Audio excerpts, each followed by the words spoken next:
Good afternoon, everybody. The brain. Is it the supercomputer of our human system? That's my talk for today.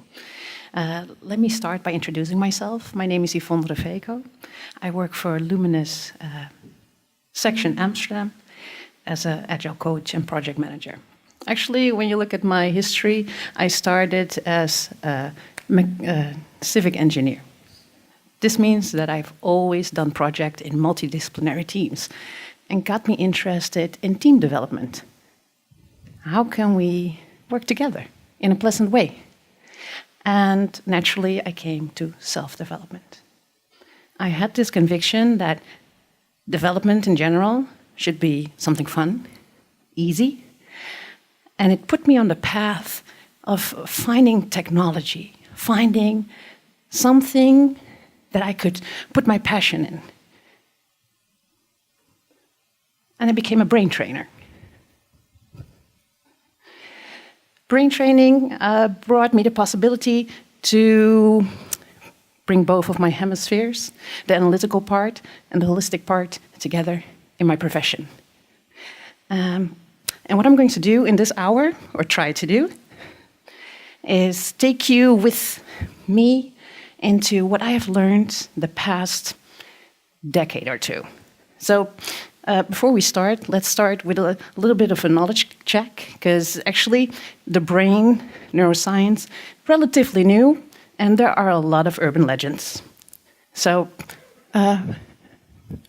facts or urban legends? I want to ask you to raise your hand if you think the statement is true. So let's start with the first statement. We only use approximately 10 to 20% of our brain. True? Ah, that's a big part of the audience. Okay, it's not true. Not at all. We always use both our hemispheres, and we always use everything of our brain. Later in the talk, we'll see where this urban legend is coming from. You can learn how to be creative. True? Yes, it is true. Actually, we are all creative geniuses. We'll talk about it later also. Multitasking, something everyone can do. Wrong. Urban legends. Not true. You never do things at the same time. We can alternate very quickly, and some are better at it than others. It takes a little bit of practice, but there's nothing like multitasking. The brain of intelligent people is bigger. 2 hands, 3 hands. No, it's not. It's very interesting, actually. They took a look at the brain of Einstein, and they weighed it, and it was actually, and I'm going to just take a little peek, 1,230 grams, and an average normal adult male brain is about 1,400 grams. So what is it about? The brain of intelligent people have a more dense neural network, but doesn't have to be bigger or heavier. They use it differently. Okay, fact or urban legend? Our brain is fully developed when we are born. True? No, not true. Our brain is fully developed in our adolescence.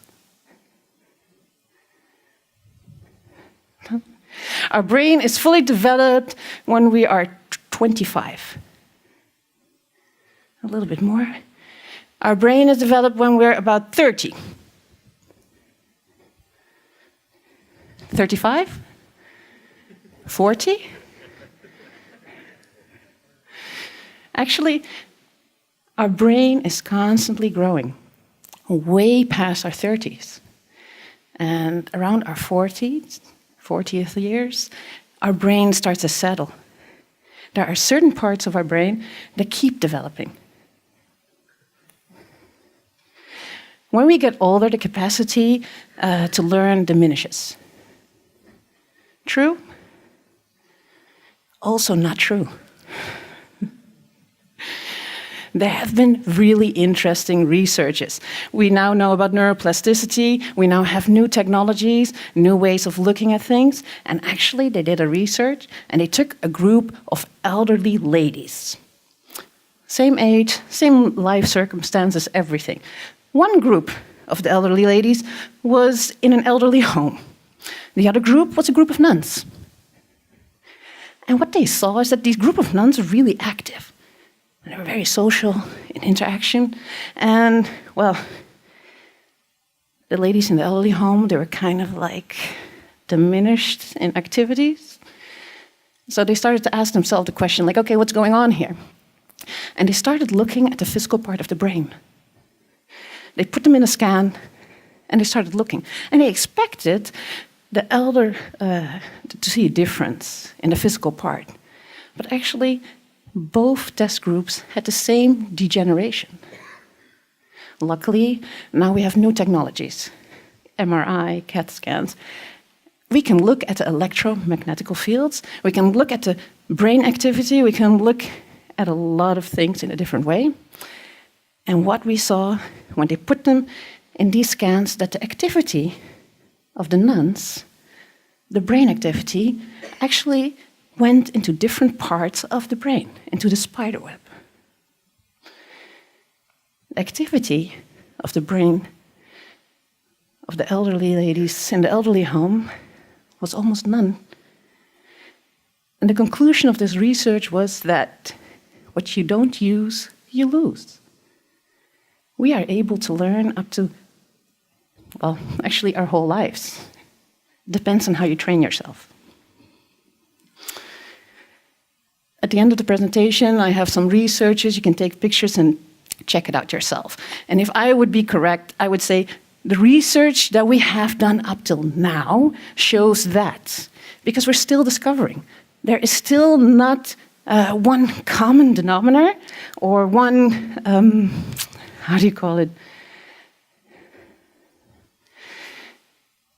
Common agreement about certain facts about the brain and neuroscience. We'll come to that later. The human system. As a brain trainer, I was busy helping people to become more aware of their human system. But what is the human system? Let's go into some details. How does it work? What I'm going to talk about in the coming hour, a little bit less, is what are the main components of the human system? How do they work together? How do we learn? How can I create for me? Well, let's start at the human system. We are all unique, I always said as brain trainer. We're all unique, but we're also all the same. We all have the same components. We all have hardware, we all have software, and we all have energy, electricity. Let's start with our hardware. Our physical parts. Well, let's start at the beginning. Really, the beginning. Because do you realize how it all starts? How we come into existence? We have this cell, this one cell, that decides to divide itself, and divide itself, and divide itself, and grows and grows. Everything grows from inside to the outside. And it's very interesting, because if you look at those first cells, after a couple of weeks, what we see is that the gut, the heart, and the brain actually grow from the same clump of cells. And if you go on in development, the tongue grows out of the cells of the heart. And worldwide, in every country, we have these truths in the stories we tell each other, having the heart on our tongue, not able to swallow things. If you look at our human system, we actually have 3 brains. We have the gut brain, we have the heart brain, and the brain. Oh. There's more information going from your gut to your brain and from your heart to your brain than the other way around. pretty interesting. So if we look at the software, we all have a couple of types of software. We all have operation software. The standard things that we are born with, breathing, heartbeat, etc., etc. But we also have application software. You could say that everything that we learned in a young age are applications. But also how we interact, how we react, it's all applications. And of course, we have malware. We have some viruses. Anything that makes the inner conflict or the outer conflict. We all have that, right?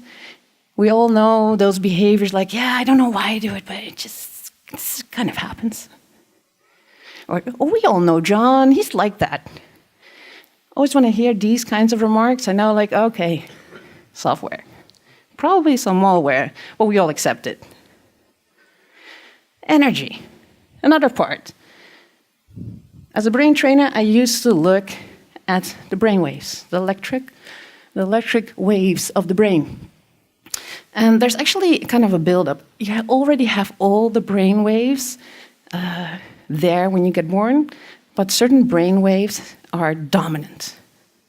So in the beginning, from the conception to about half a year, you're in your delta brainwave. This is the most dominant brainwave. Delta stands for sleeping. Delta stands for regenerating, booting up. After that, from about 1 to 7 years, we're kind of like recording everything around us. We're in our theta brainwave, or the theta brainwave is most dominant. We are one with the world. You know those little kids, right? Walking around, yay. Theta has nothing to do with logic, has nothing to do with reason, speak. It has everything to do with, interaction, being one with one another. At a certain point, your brain, or our human system, actually, it has kind of an inward and outward process. So after the theta is dominant, your alpha brainwave will be dominant. You will go inside of yourself. These are those kids that can play for hours and hours by themselves. Alpha, we also call it the meditation state. Being completely inside yourself, aware, having fun. From 14 till 18, and there's a big difference between men, women, and a lot of other stuff, but I'm just going to keep it general. From 14 to 18, we come in our beta state. Beta, we made a division. So we have beta 1, beta 2, and beta 3. Or SMR, low beta, high beta, give it a name. Beta 1, it's a kind of puberty. You're completely in the here and now. You're no longer inside, but you're outside. You're constantly busy, like, okay, I want to go out now. I want to go to my friends now. You know what you want here and now. You're not really interested in the past or the future, just the here and the now. And then the next development stage, from 20, 23, you are in your beta 2. The frequency a little bit higher. You're interested in a lot of stuff. It's actually the first time you really get interested, like, hey, how do they do this on the other side of the world? How did my grandparents arrange it? And depending on your own software interests, you want to gain information. And then from 23 till 30, you start to ask the big questions. So that's all nice. Everything that I've learned, all my experiences, but what do I want in life? What do I really want? And usually, if you look at the development of people, this is the age that we start to ask ourselves these questions. And then we have gamma. Worldwide, we didn't come to an agreement yet. The range of gamma, the definition of, they call it the eureka moments. Gamma is produced when you have these moments of clear insights. Like, yeah, real inspiration? It all depends. Energy. Did you know that our whole body, all our cells are actually giving these little electrical impulses, talking to each other? In the east of the world, they already knew that for a long time. They called it meridians. They have all these special things to look at. We are a little bit late. The west side of the world wants technology, wants facts, wants to research it. So we did, and now we have awesome technologies. Like I said, we are able to look at the electrical magnetic field, at electricity, at the complete system. And guess what? What they found out. If you look at the electromagnetic field of your heart, it's much stronger than that of your brain. And if I would say it correctly, the way that we measure it now, we can say that the electromagnetic field of our heart is this and this big. I'm really curious if we discover even better measuring equipment, what it will show. And we found out something else. They did studies with over 400 people, and they were looking at what effect does emotion have. And it seems that we actually store memories in our body. We store emotions in our body. And if you look at the picture behind me, you see all these different types of emotions. And what I saw and really find very fascinating is that our whole human system actually is turned on when we are happy. Truly happy. So I'm not talking about pleasuring yourself. I'm talking about real happiness, joyfulness. Truly being happy turns on our whole system. So the main components, like I said, everybody is unique, but we are also all the same. But we usually forget to tell people, and this was my job as a brain trainer, is that we don't only have hardware, software, and energy. There's also a part of us that I like to call the inner engineer. And what is the inner engineer? Who is it? It's the observer, the decision maker. Some call it the soul. Some call it, well, actually, it's that part of you that is an interaction, that's able to look at yourself, but also look at the outside world. It's that part of you that chooses, what am I going to do next? And then people ask me, but what if I'm not able to take a decision? What then? Well, if you don't make a decision, it's very simple, actually. We all have software and malware, and whoever screams the loudest will take the microphone. Our automatic reactions. If you look at the development of the brain, again, we have all these brain waves. You could say that when we sleep, we're actually booting up. And it's very important that the balance between the brain waves, there's not one brain wave that's better than the other. It's all about the balance. So you have healthy brain waves, and too much of any brain wave kind of has its consequences. Let me say it like this. If you look at the theta brainwave, it's kind of like your inner data engineer. Getting all this input, trying to store it in certain ways, trying to make sense of all this input. And if you also think about all the input you're getting, it's constant. Sensory input, vocal input, well, all kinds of input. If you look at the alpha state, a nice alpha means that you are able to be in peace with yourself, daydream, meditate. Too much alpha will give you emotional reactions. You'll be like over-concentrated on yourself. You could say that the alpha state is kind of like your inner data scientist. like looking inside. How does it all work? Which kind of modeling would I want to do? And then we have our beta 1, SMR. Being able to be in the here and now, observe the outside world without having to do anything with it. You could say it's the front-end development. You're busy with the outside world, looking at, hey, what's this? Some people get stuck somewhere. We all know those people, right? And then, of course, we have beta 2, the back-end development. Information, how does it process? How does it interact? How does it connect?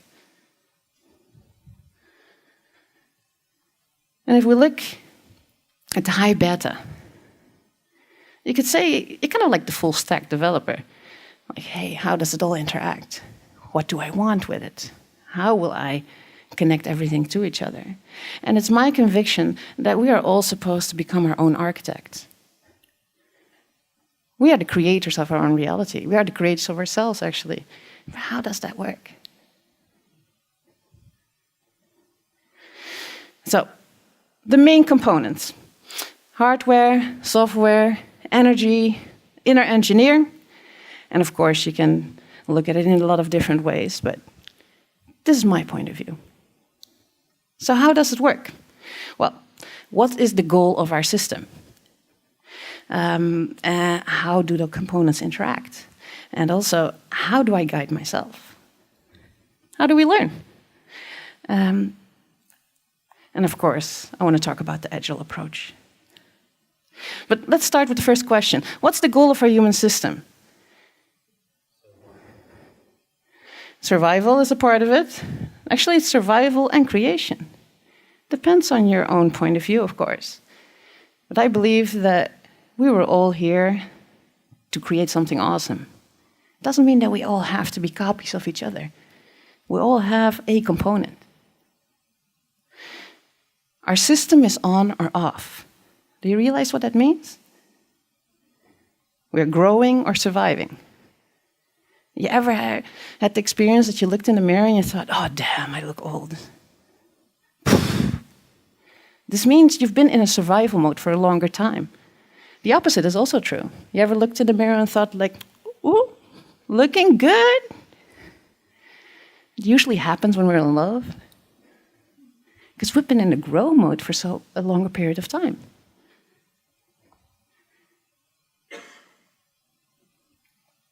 If something happens, it can be negative, but it could also be something positive. The goal of our human system is to give a mental, emotional, and physical reaction. Why? So that we can read ourselves, use our own system to guide ourselves, to find out what truly makes us happy. So how do those components interact? Let me give you an example. So something happened, doesn't matter what, something happens. You have your emotional, mental, physical reaction. But actually, what we do before that, we are constantly scanning. We do that subconsciously. Within 0.000001 seconds, we decided if the surrounding has danger, yes or no. It has nothing to do with logic. It's just how we work. So if my subconscious decides, yes, it's dangerous, what will happen?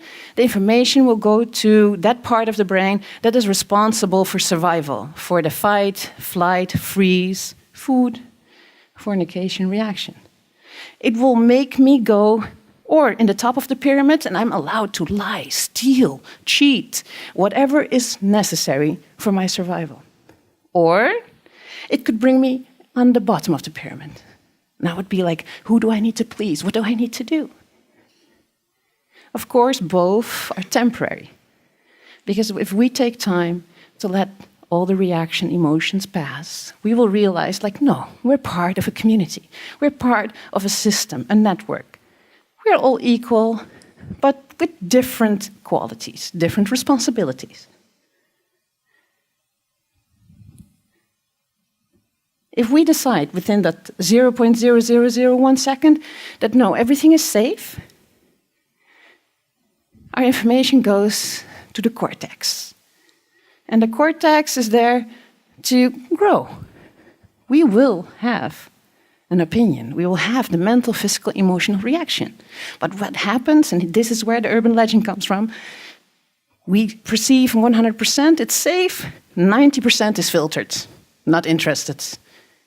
So about 10% of the information comes into your human system, it gets devoured, processed, and maybe 1%, 5%, depending on your awareness, will get to your consciousness.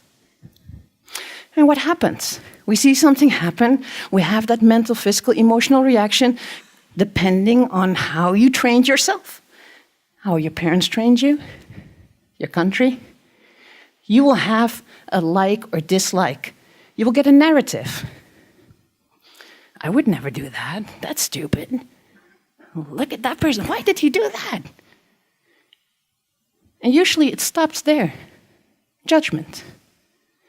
As a brain trainer, I invited people to see it as their own guidance system.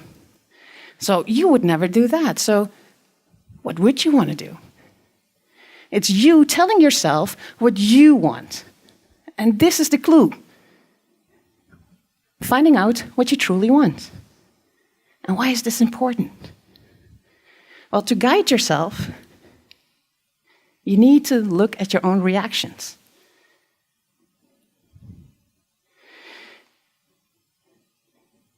You need to become aware of your mindset. And we have all these self-help books that make you look at the world more positively. I always say, don't throw flowers, don't throw salt, just it is what it is. And of course, the mindset is the glass half full, half empty, but be aware of your mindset. Because sometimes we are just not into it. So take your time to come back to your natural state. Take your time to come back to your neutral. And the neutral people is being happy. Help yourself discover what you truly want.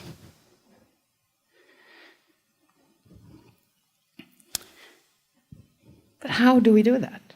How can I find out what I truly want? It's not what my parents want from me, what my country wants from me, my boss, my colleague. No, what I truly want.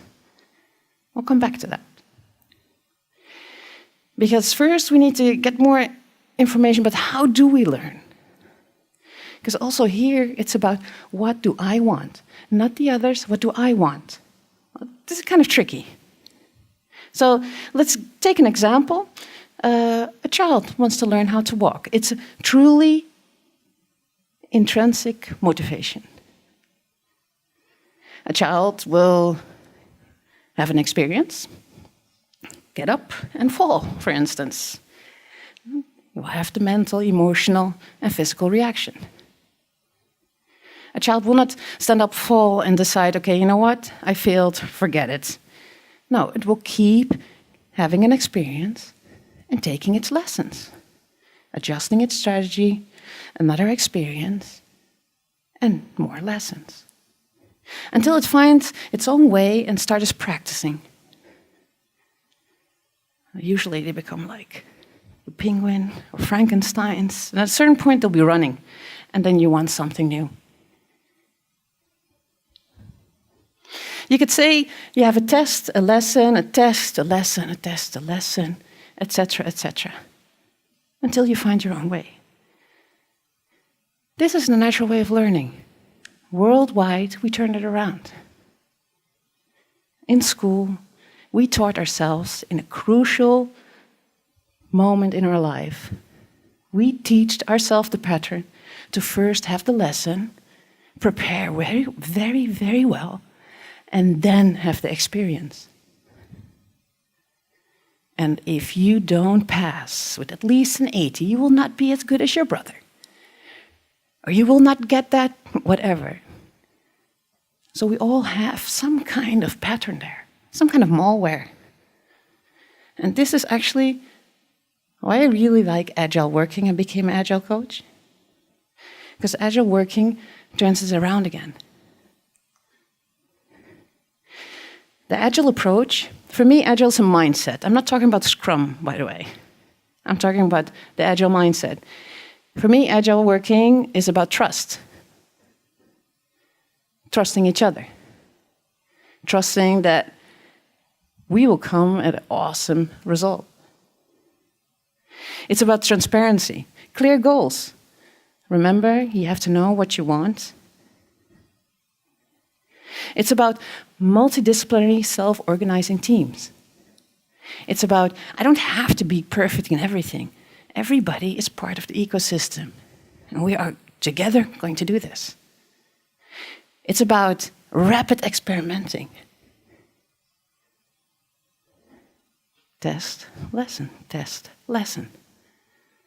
It's about openness, interaction, promoting the discovery mindset, the growth mindset.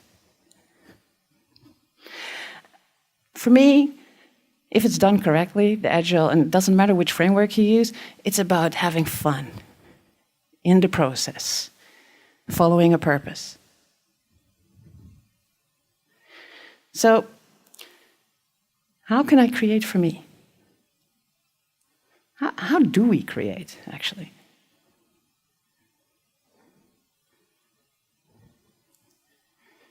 I already said, how do we activate creativity? I'm going to talk about that, and tips on how you can let your brain create for you. But let's start with how do we create? The world is a reflection of you. We are all the creators of our own reality. But how does that work? We can read the same book over and over again and take different parts of it. We can listen to music and bring ourselves back in time. We can walk over the beach together and have a beer at the end of the day. And maybe you're in love and you'll be telling me about all these nice couples you saw and the beautiful waves and whatnot. And maybe I'm depressed and I'll be talking like, what are you talking about? I saw garbage and I saw this dog walking over the beach, and it's all about your mindset. Your inner world will be reflected on the outside. What are you going to do with it? If you hear yourself saying, you need to change your behavior, otherwise I'm not going to be happy. We do that a lot, huh? You're actually giving everything out of your hands. You're creating your own reality. And guess what? It's not about you handling that other person. It's not about you handling that situation. It's about you handling yourself in that situation, handling yourself with that person. Completely different. How do I activate my creativity? There's been a research done by NASA, and they did a creativity test. They did it with over 1,600 children, 4 to 5 years old. They tested their ability to come up with new ideas, innovative solutions to problems. And guess what? 98% of the children were creative geniuses. They were so impressed. They did it again when they were 10 years old, when they were 15 years old, and when they came out of school. And guess what? When they did the same test with the group of 10-year-olds, the same kids, only 30% had the same type of score. When they did the test again with 15 years, only 12% was left. We can learn to be creative, but we can also stop our creativity. And apparently, young adults, just out of school, only 2% was able to access the same creativity. So let's start with what is creativity? What's the definition of creativity? Capacity to solve problems? Any other definitions? The most simple definition I could find was creating a new idea that has value to someone. Solving a problem is value, definitely. But it's not the amount of ideas. It's about an idea that creates value to someone.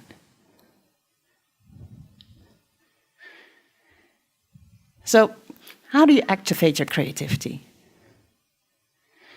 Step one, again, your mindset. People, we are all creative geniuses. We're constantly being creative. We don't recognize it like that. Maybe we don't talk about it like that, but we do.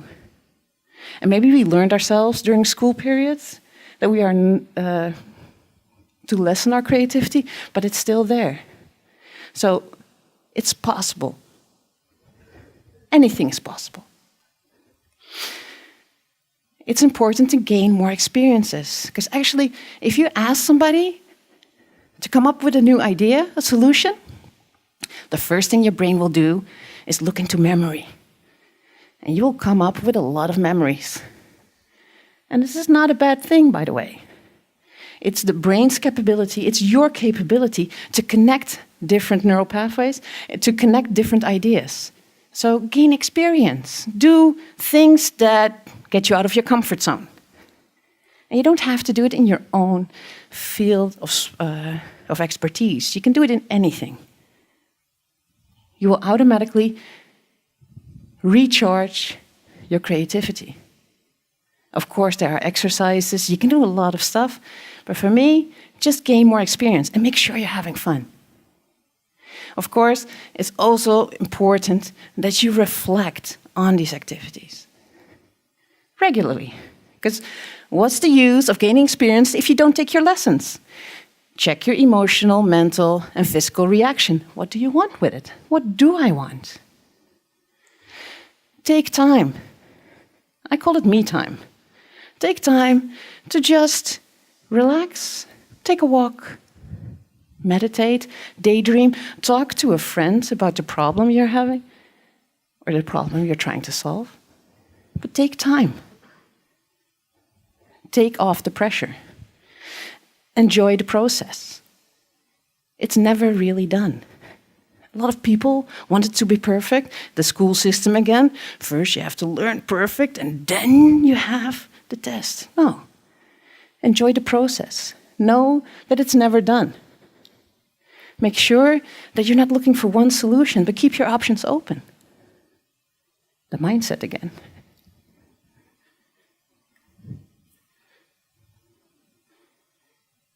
If you look at our human system, we have all the capabilities to create for ourselves. And it's actually very simple.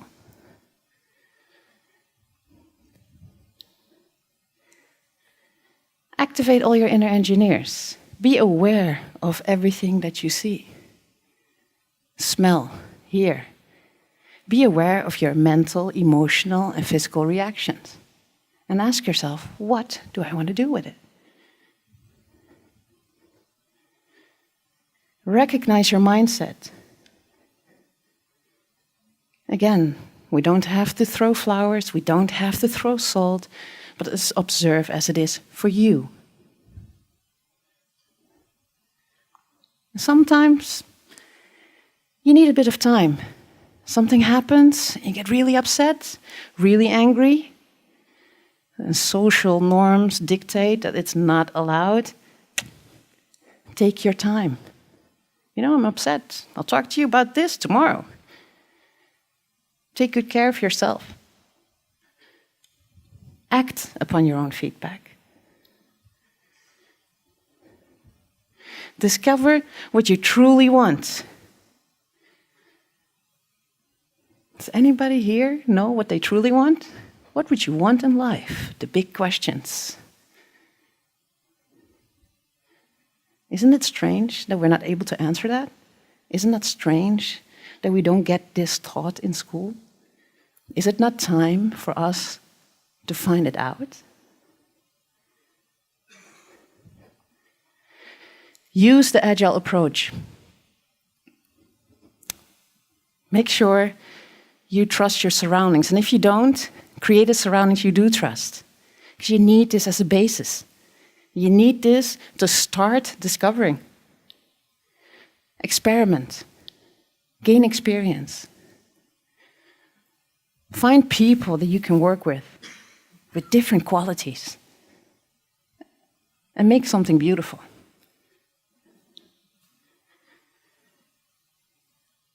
maybe the most important thing I can tell you is that you should keep having fun. This should be your guiding light. Is this fun for me?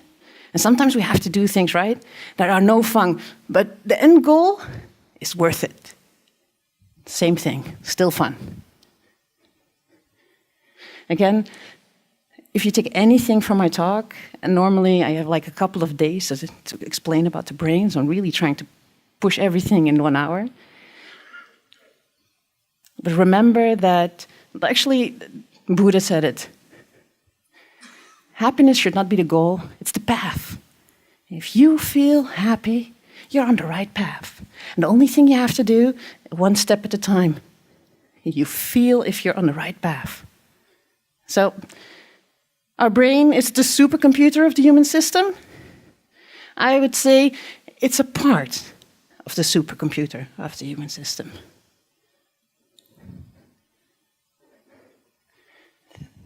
Thank you.